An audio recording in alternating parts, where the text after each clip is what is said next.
the puck. The Johnstown Tomahawks present Hockey Central. Now here's your host, Troy Roberts. I hope everybody is having a great week. It is Thanksgiving time, and personally, I love this holiday. Now, I might be a bit impartial because my birthday is on November 27th, which means that every once in a while, people are going to get together, eat turkey, watch football, and celebrate my birthday all in the same day. What more could I ask for? But I do have a great show in store for you today. Going to recap last weekend, not the outcome we wanted as Johnstown Tomahawk fans as they dropped 2 games to Wilkes-Barre. But then I'm going to welcome in Coach. And we decided this week we're going to keep it a little bit light. Just 2 guys talking hockey, all the way from playing on the frozen pond to the NHL. But make sure you stay tuned to the end of that conversation because Coach and I talk about the best hockey movies of all time. It's a great conversation today, so stay tuned for that. And then, of course, I'm going to welcome in Mike Gosnell, Communications Manager, and talk about some of the great promotions, not only for this upcoming weekend, but for the rest of the season. Now, before I start the first period of this show, I got 2 things. First, Coach and I love to make the show interactive. So we want to reach out, we want to interact with the fans, we want to answer your questions. So find me on Twitter, TroyRobert967, and drop me your questions. You have until Tuesday at noon as Coach and I get together every Tuesday afternoon to chat. Second, I want to throw this question out there. I talked about it last night on another show I do on the Red Light Sports Network. Do you think that Thanksgiving gets the short end of the stick on the holiday importance list?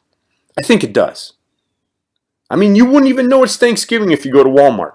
It's Christmas tree here, Christmas tree there, Christmas tree around the corner, everywhere a Christmas tree. Just Christmas all over. And I haven't even enjoyed my Thanksgiving turkey yet. So don't get me wrong. I enjoy the Christmas holiday. I love Christmas. But I don't need to be hearing Grandma got run over by a reindeer before Thanksgiving. I mean, come on, I haven't even watched my Thanksgiving Day football yet, and I'm hearing Christmas songs on the radio. And then all you hear about is Black Friday.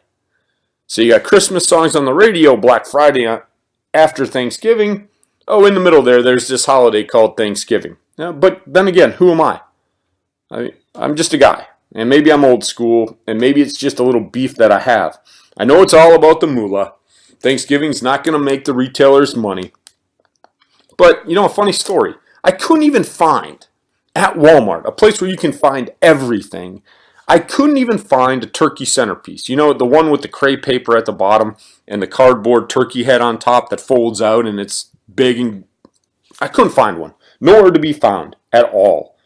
So it just seems like this year the skeletons in haunted houses came down for Halloween, and then boom, Christmas trees up in early November. I mean, I'm just shaking my head. It's too early in my book. Too early for Christmas in early November. So that leads me to a Twitter question. And I'm going to put a poll out. So find me on Twitter, TroyRobert967, and answer my poll question. Has Thanksgiving lost its relevance? Very simple question. I think it has. And I know it's all about money, like I said. Retailers aren't making money off Thanksgiving and turkey centerpieces. It's Christmas trees and decorations and all of those things that go along with the great holiday. Well, let's move on to the first period of the show. And not good news from the weekend, folks. Tomahawks dropped both games, saw the record fall to 13-7, 1-1. And we talked about this on the show. And this is a team that has offensively just been on fire. And Drew Hott had been great in the goal. And honestly, he wasn't bad over the weekend either. It just offensively, the Tomahawks couldn't get anything going against Wilkes-Barre. 35 shots in the game on Saturday.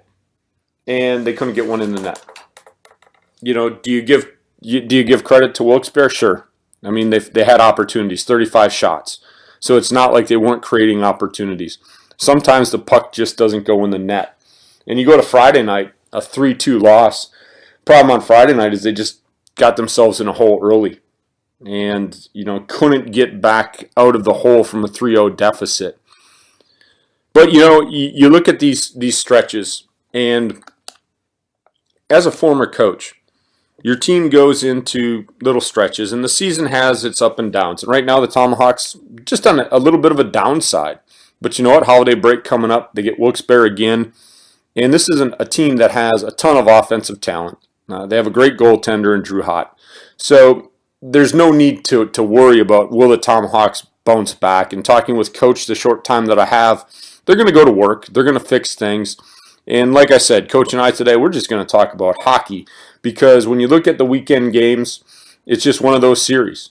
They went out, they couldn't score, and they dropped 2 games. Nick Bruce had a goal on Friday, along with Tommy Horn, and Drew Hott was the goaltender for both games, and took the loss in both games. But again, you look at the game 3-2 on Friday night, then they could not score on Saturday night as they dropped a 3-0 game. But the nice thing, they get to turn around. They get to turn around and play them again this weekend, right after Thanksgiving, and it's going to be rocking. Back at the War Memorial, so I encourage you all to get out. But as we move into the second period of the show, this is where I welcome in Coach. So without further ado, Coach and I are going to have a bit of a conversation. And as always, it's with great pleasure that I get to talk to Coach Mike Letizia today. Coach, how are you doing today? Doing all right, Troy. How are you? Looks like winter's upon us. We choose to live in this region. This is what I tell people, Coach. No complaining about winter because you choose to live here. If you're going to complain about it, then you need to go somewhere where it's not going to get cold. We know it's going to get cold. We know it's going to dump little white flakes out of the sky, and we're going to get snow. So winter is here. So how do you feel about winter? Is winter one of your favorite seasons? I mean, you're a hockey coach. You got to love winter. That's the biggest reason why it's one of my favorite seasons, obviously. It's hockey time. It's Christmas time. A lot of good holidays. Unfortunately, like you said, we know it's going to snow. We know it's going to get cold. I'm from Chicago. You're from Green Bay. We've grown up in that type of climate, so that type of temperature. So it's not a surprise.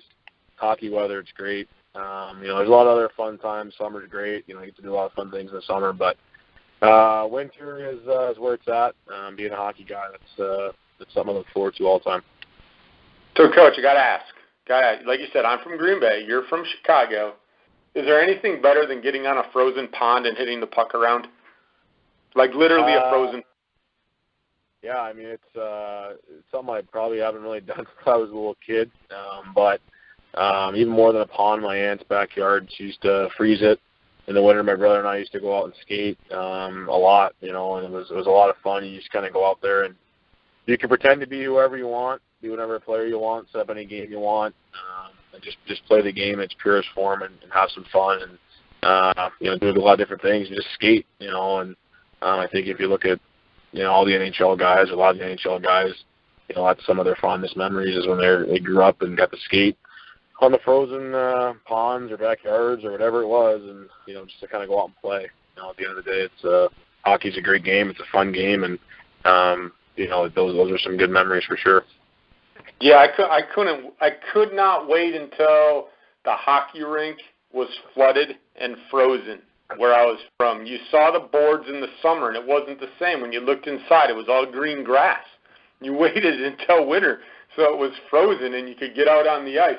So, Coach, you brought up something real intriguing to me because I did it all the time.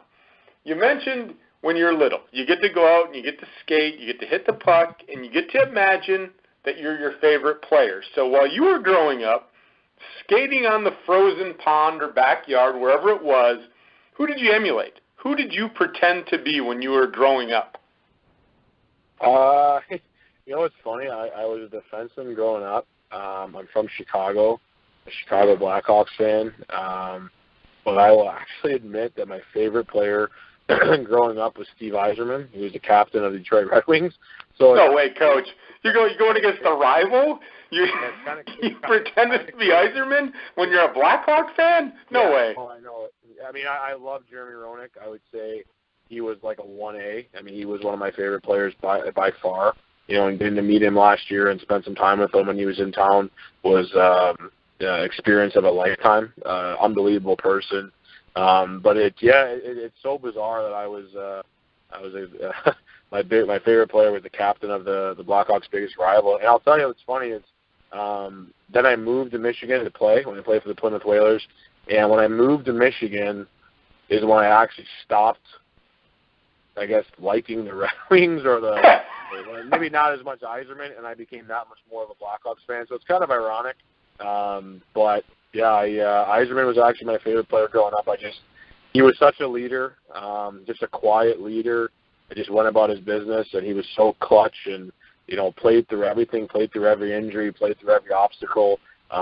Just always got the job done. He's obviously one of the greatest players that's ever played, and the respect that he had through the whole, history of hockey is pretty remarkable. And obviously he's done a pretty nice job in the general managing position in Tampa Bay. So, he's a guy that I always admired. Like I said, he just played the game the right way.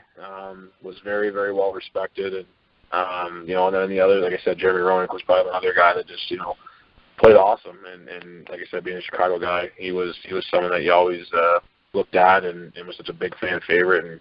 And like I said, last year it was pretty special when I got to meet him and hang out with him and just hang out with him like a normal guy and talk shop with him about hockey and different things like that. It was pretty cool.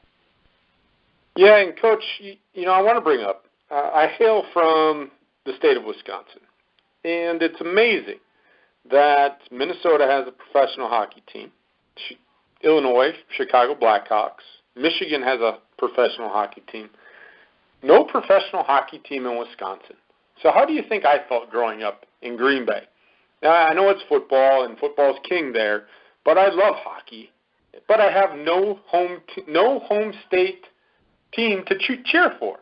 Nobody in Wisconsin. So it's kind of like growing up in Green Bay, if you're a hockey fan, back then it was the Minnesota North Stars, which are now, of course, moved to Dallas. It was the Chicago Blackhawks or the Detroit Red Wings. I mean, literally, you had to be a fan of one of those three. And so we didn't have that hometown team to cheer for. But, being in Chicago, you look at that, how weird is it in your mind that Wisconsin, which is close to Canada, has no team at all? Yeah, I mean, it is obviously pretty surprising. Like you said, the Packers are obviously their biggest team there. And it is surprising. They have some good college teams. And the Badgers are pretty well drawn there in Wisconsin. But it is surprising. I think maybe just when it was time to start expanding, hockey was growing into, maybe some markets that were outside the Midwest that maybe, they saw some different ways to grow the game. And, I do know, though, there's a lot of really good youth hockey organizations, AAA organizations, and, even high school organizations in Wisconsin. And I think, hockey is big in the state of Wisconsin, even though there isn't an NHL team, which is surprising. They have AHL teams and things like that. But I would definitely not put a knock on the state as a whole for their hockey. It just is a little bit surprising, I guess, that they don't have an NHL team. But, hopefully they're rooting for the Blackhawks. So, Coach, you look at the current Blackhawks, and, it's the long tradition, the sweater, with the Blackhawk logo on it. And you look at the team now, and you have some good young players right now. When you look at the current Blackhawk team, is there a player on that team that you just look at and say, wow, just amazing, so glad he's a Blackhawk? Or is there more than one? Yeah, there's probably more than one. I mean, you look at right away that the two guys that probably obviously come right to mind are Kane and Taves. I mean, just Kane's ability and the way he plays the game, and obviously he's had his off-ice issues, but the way he plays the game and his skill level and the way he sees the ice and the things he can do, especially at his size, and at the end of the day, the game is still a big physical game, and he's able to make that game a skill game and play it, pretty fun to watch. He makes it pretty fun to watch, and he's an incredible talent, especially being an American guy. And then obviously you have Taves, and I mean, there's really not a whole lot else that guy can win. I mean, he's won a Stanley Cup, he's won an MVP of the playoffs, he's won gold medals, he's won World Junior Championships, he's done it all, and the kid he's incredible. His leadership is remarkable. He plays the game the right way every day. I mean, similar, Crosby and the Penguins. I mean, those two guys,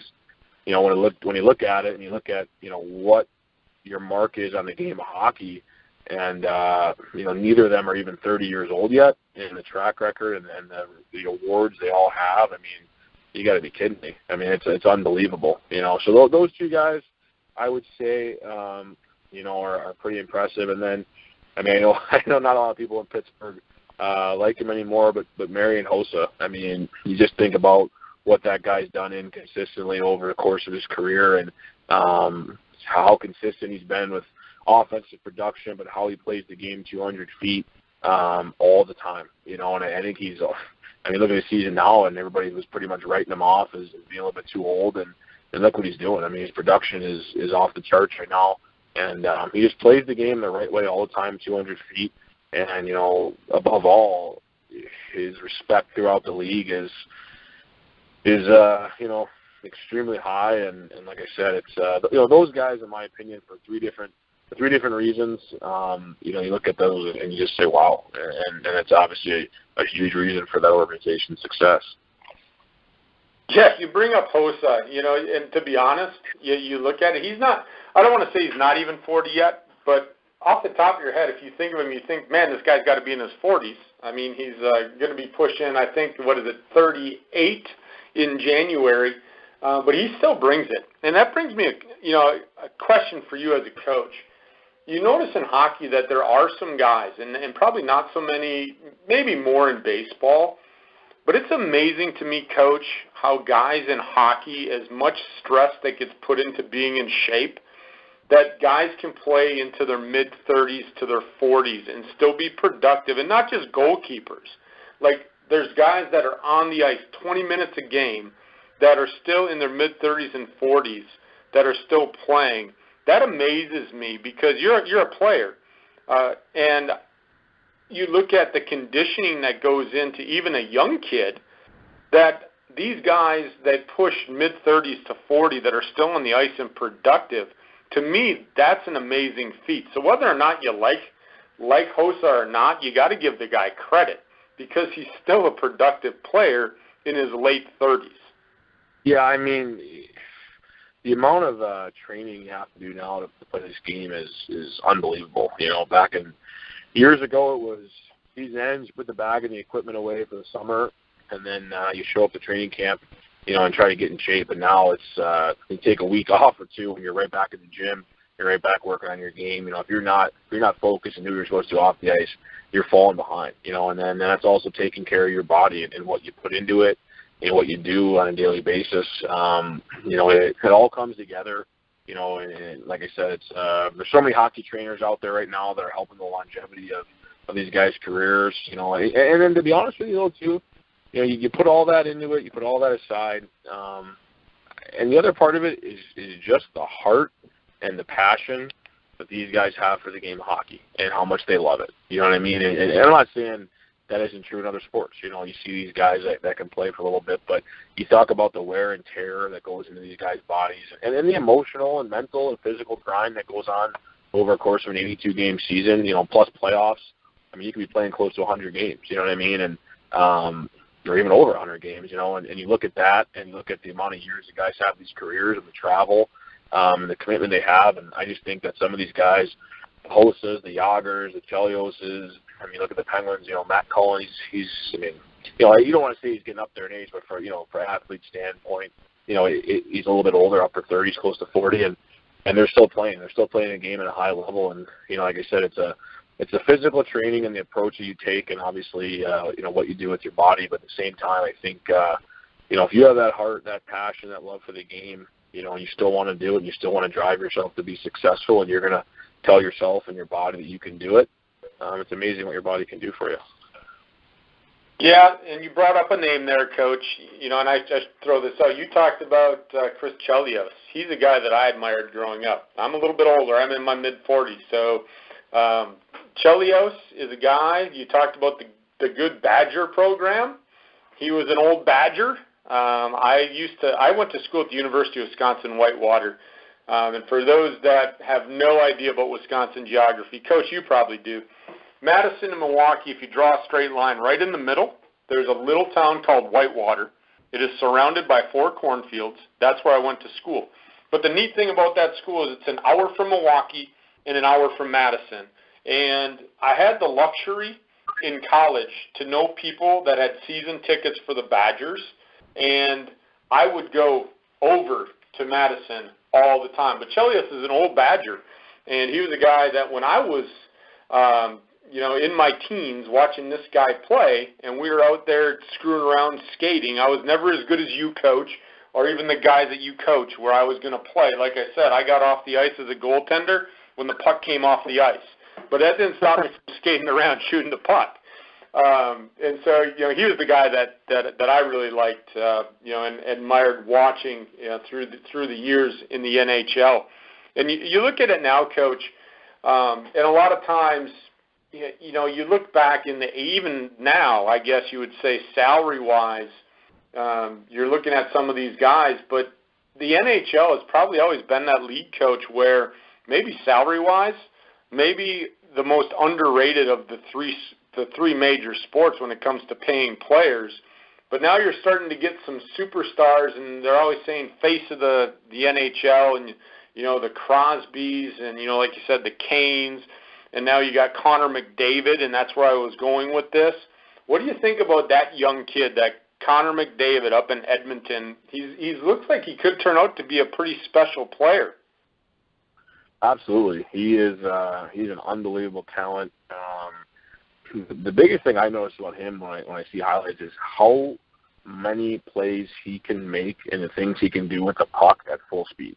And that's a very hard thing to do. And I know that it may sound easy, but when you're able to make plays always at high speed, whether it's a nice pass or shooting the puck at high speed or making a move in tight with the puck, or you don't understand how hard that is. And elite players have the capability of always able to make things happen at high speed. And then on the opposite of that, they have the ability to slow the game down when they want to and almost use it like a remote control. You know what I mean? They can just control what goes on because they're able to slow the game down with their vision. You know what I mean? And that's where the elite players, the Crosbys, the Canes, guys like that, it seems like McDavid that can do things at a high speed. When you watch Crosby, he's always going. And he can shoot off the forehand, shoot off the backhand, pass off the forehand, pass off the backhand all the time.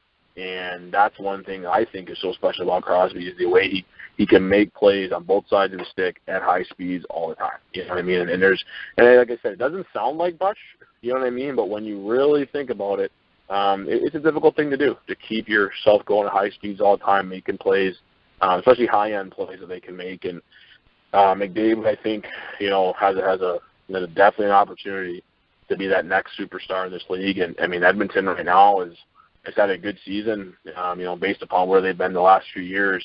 I think they're right at the top of the Western Conference there, or one of the top two teams or something. And, I would say that it's a lot to do with him. And it's one of those things where not only is he an on-ice talent, but I think, he gives that spark to their organization of that legitimate player, and it's a guy that can bring that energy, and he makes everybody else around him better. It's like when Sidney came to the Penguins, you know what I mean? It took a little while, don't get me wrong, because he can't do it all by himself, but it was that initial, okay, hey, wow, this person is special, you know what I mean, and what they can do with the game, and look what happened, So I think McDavid definitely has that opportunity to have that type of mark on this game, and I hope he does, because to be honest, the more great players and the more marketable players that the game of hockey can get, it's better for everybody, top to bottom, I think. Yeah, well, Coach, I know today you have to run. You've got some prior commitments, so our time is maybe a little bit shorter than every week. So I want to have a little bit of fun here at the end. And there have been some very good hockey movies out there. We all know where Slapshot was filmed, so you might be a little bit impartial to that and say that's your favorite hockey movie of all time.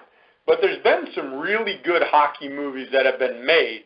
So I wanted to get your thought as a player, as a coach, as a guy that basically eats, lives, sleeps, dreams hockey. What is your best hockey movie of all time? I would say it may not be a popular answer because of where our team plays, but my favorite hockey movie is Youngblood. And no way, Coach. Coach, I have to let the listeners know. Coach and I didn't talk about this question. I didn't ask for his answer, and I'm just going to say this, Coach. That's my favorite movie of all time, too. So I'm going to let you give your reason why. It's just funny. I was not expecting that as an answer, I'll tell you that. There's a couple reasons. I mean, I think Slapshot is a fantastic movie.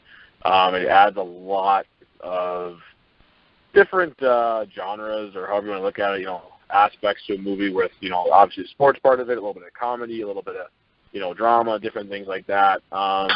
As we're Youngblood, it's a little bit more directed just with hockey itself, you know what I mean?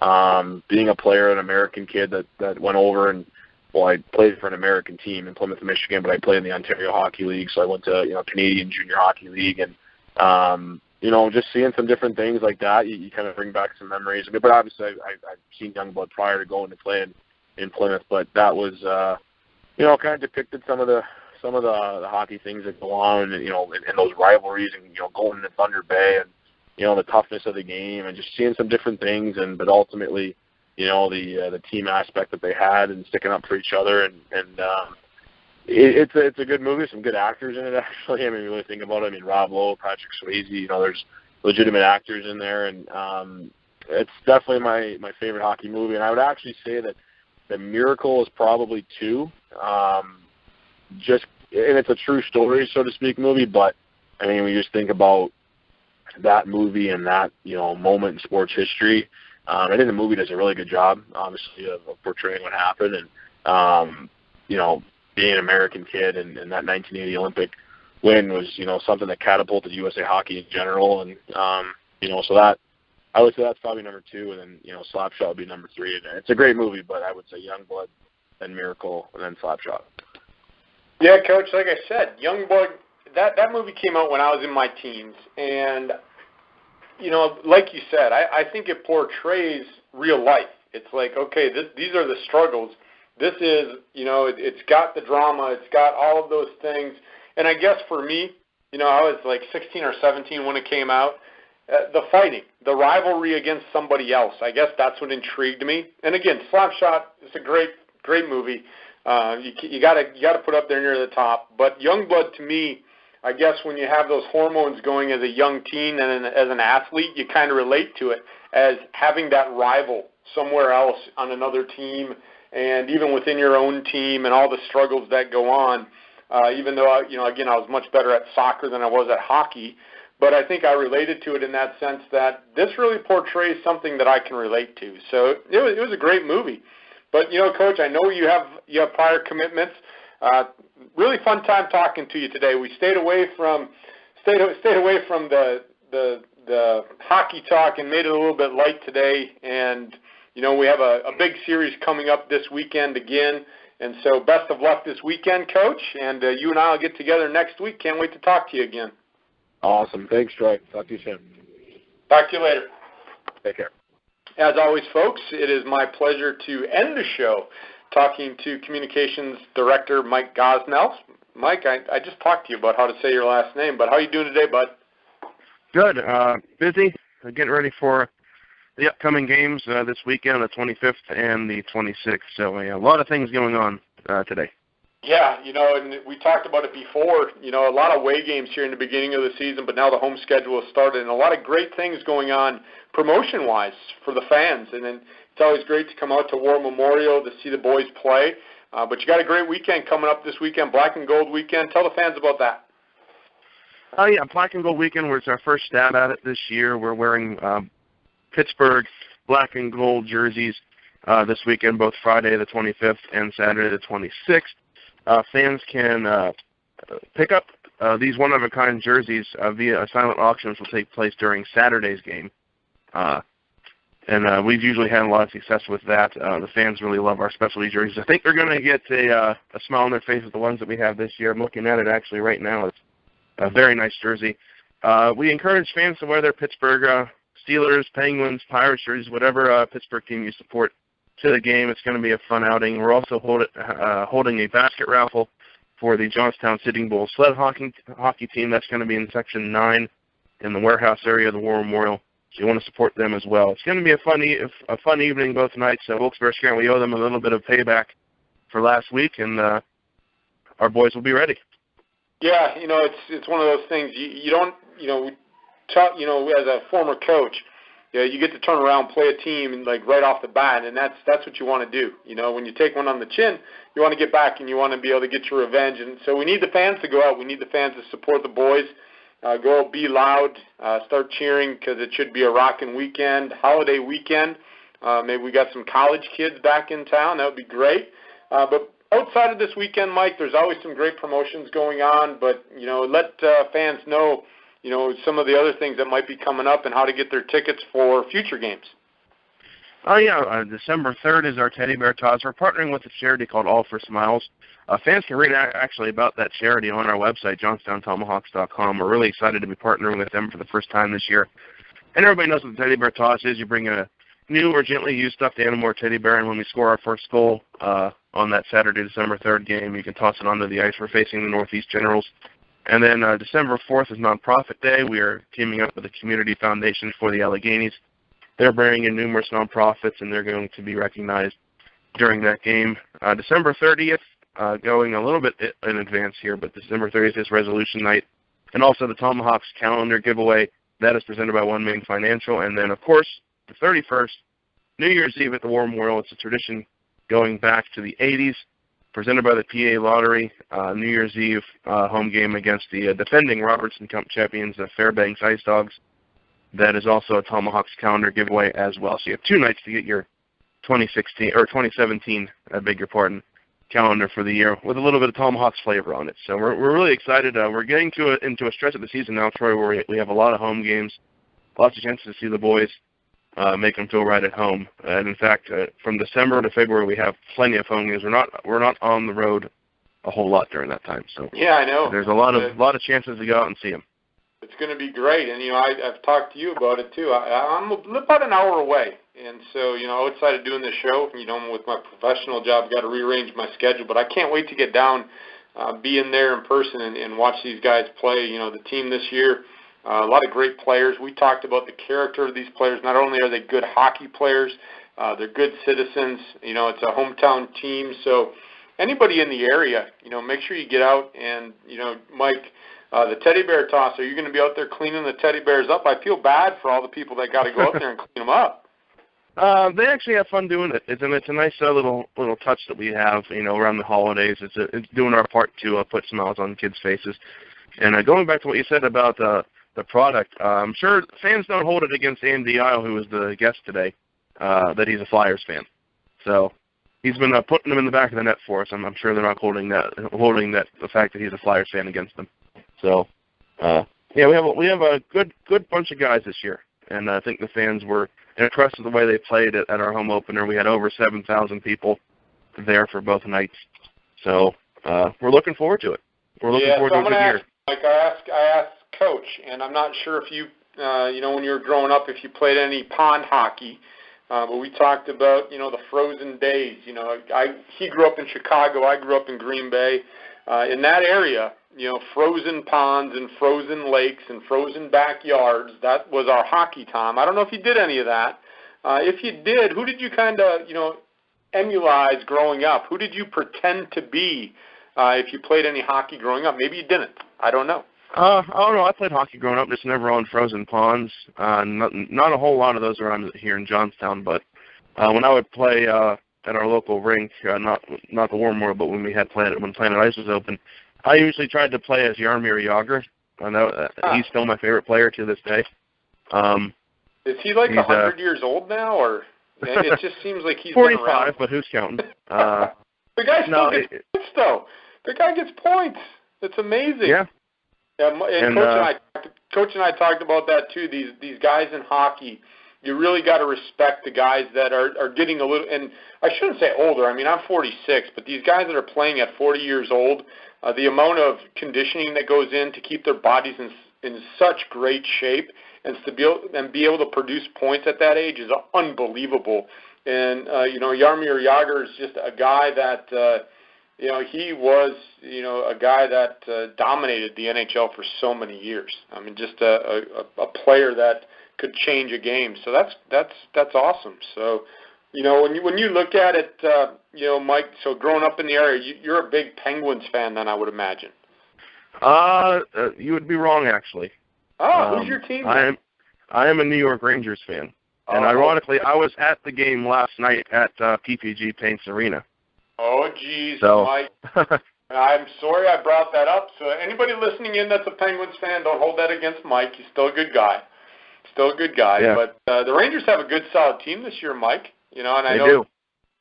you look at it offensively, they're just clicking early in the season. I mean, to do what they did last night against the Penguins surprised me. I knew offensively they had a lot going on, but I thought the Penguins' defense would be a little more stout than they were. But, in your opinion, you were at the game. Are the Rangers really that good offensively right now?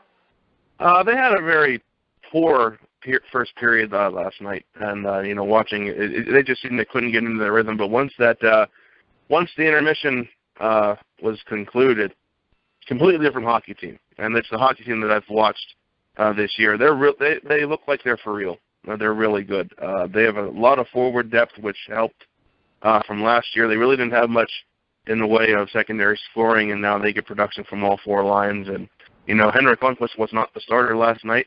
The defense really put up a wall around Antti Ranta, and they got it done. They got some time. The goal was a shorthanded goal, really salted it late in the third, and, they look good. They look like a well-oiled machine right now. It's early in the season, so you can't really, put too much stock into this, and, they make their money in the playoffs, especially if you're near the Rangers, because you're always considered to be a contender. So, it's exciting to see them off to a good start, but as a fan, you can't get too high on your horse, and, it's early. They got the Penguins coming up again, I believe, tomorrow night at Madison Square Garden in New York. So they look pretty good. I was impressed. Yeah, I'll tell you, Mike. I know we want to, you and I usually talk promotions, but today is the hockey show, just kind of a catch-all show. I do another show up in Elwood City, and I had a guest, Josh Getzoff, on, who does Pens TV, and we were talking about the depth of the Penguins and being lines deep. When I look at the Rangers this year, when I was talking with Josh about the Penguins season, it was.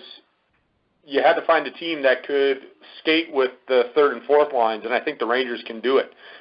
They are very deep, like you said, and it'll be interesting. I think those two are going to battle out. Then you got to throw Washington into the mix. I think this Eastern Conference this year is pretty tough, Mike. What are your quick thoughts on the East? Very tough. Speaking from New York, they have a lot of competition, but this whole conference is really, really strong. And on a side, I'm looking forward to see what the new Las Vegas' team name is in a couple of hours. So I'm sure if you're a betting person, I'm sure there'll be a number of bets that you can make on what the name will be. So it'll be interesting. So anything else for the fans before we let them go today, Mike? The usual route to purchase tickets. You can call Ticketmaster 1-800-745-3000. Stop by the War Memorial box office or visit Ticketmaster.com. If you want to avoid the lines on game day, I suggest getting your tickets ahead of time. But other than that, I think it was a good show today. I think the fans will really enjoy this one, and hopefully we see them Friday and Saturday. It's going to be a good one. Yeah, make sure you get out. Like I said, it's worth the trip if you're not immediately in the area. It definitely is worth the trip to go down and watch these guys play. It's great hockey. And, again, the War Memorial, it's going to be a great time this weekend. So make sure you get out, support the Tomahawks. As always, Mike, thanks for joining the show today. We'll talk next week, bud. See you next week. Thank you very much. All right. And another great conversation with Coach Mike Letizia. I always enjoy spending time with Coach. We're going to move on to the third period of the show, and this is where I recap the standings in the NAHL, and I give you your Tomahawk point leaders. So when we look at the standings, folks, dropped 2 games to Wilkes-Barre, and looking a little bit different in the standings this week as the Aston Rebels still on a tear. They're 23-1-0, 41 points. The New Jersey Titans, just a 3-point lead over your Tomahawks. They're 15-7-1, 31 points. And then, of course, the Tomahawks, after dropping 2 games, they fall to 13-7-1-1, good for 28 points.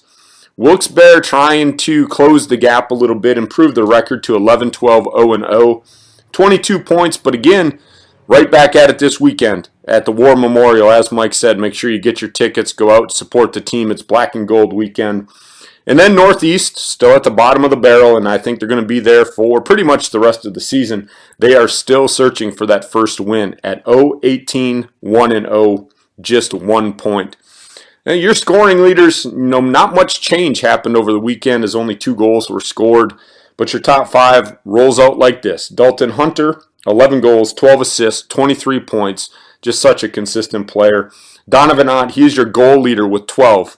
And he also has 10 assists for 22 points. Philip Bunches, he is your assist leader, but he also has added 5 goals, has 17 assists, also 22 points. Samuel Solinsky, 6 goals, 11 assists, 17 points.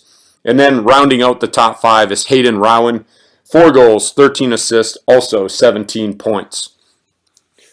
Well, folks, the buzzer has sounded. The music is on. That means another episode of Hawkey Central is done, over, kaput. I want to thank Coach Mike Letizia and Communications Manager Mike Gosnell for coming on the show today. Have a great Thanksgiving, everyone. Go Hawks!